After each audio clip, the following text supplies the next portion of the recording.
ఇంటి దగ్గర అడిగితే ఇస్తారు. ఉమ్, కాకపోతే ఫ్రెండ్స్ అందరూ పనిలోకి వెళ్దాం అంటారు. ఉమ్, అలాంటి టైంలో ఓకే మనం ఎందుకు అడగడం అస్తమా అని వాళ్ళకి కూడా ఇప్పుడు ఫాదర్ ఉన్నారు అనుకోండి, మదర్కి డబ్బులు ఎక్కడి నుంచి ఫాదర్ తెచ్చేస్తాడు కాబట్టి ఐడియా ఉంటుంది.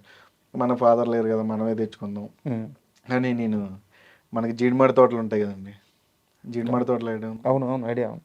జీడిమాడి తోటల్లో పిక్కలు ఏరడానికి వెళ్ళేవాళ్ళం. ఉమ్, పిక్కలు బిందె పిక్కలు ఏరితే ₹10 ఇచ్చేవారు. ఉమ్, మేము స్కూల్ టైంకి ఒక 2 బిందెలు ఏరుకోవాలి, 2-3 ఫ్రెండ్స్ కలిపి 4-5 బిందెలు ఏరుకుంటే ఉమ్, డబ్బులు వచ్చేవి.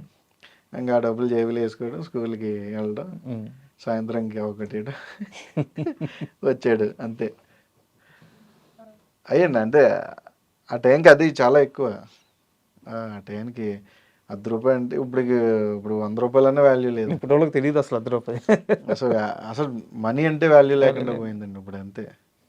అంటే మనీ గురించి ప్రస్తావన వచ్చింది కాబట్టి మీకు చాలా క్లోజర్ సర్కిల్ నుంచి తెలుసుకున్న క్వశ్చన్, కసిరెడ్డికి ఇప్పటిదాకా ఫుల్ రెమ్యునరేషన్ ఇచ్చిన వాళ్ళు చాలా తక్కువ మంది, బట్ చాలామంది మీ చుట్టూ ఉన్న వాళ్ళు సజెస్ట్ చేస్తున్నారు మేనేజర్ని పెట్టుకోమని, బట్ మీరు ఆ అప్రోచ్కి వెళ్ళట్లేదు.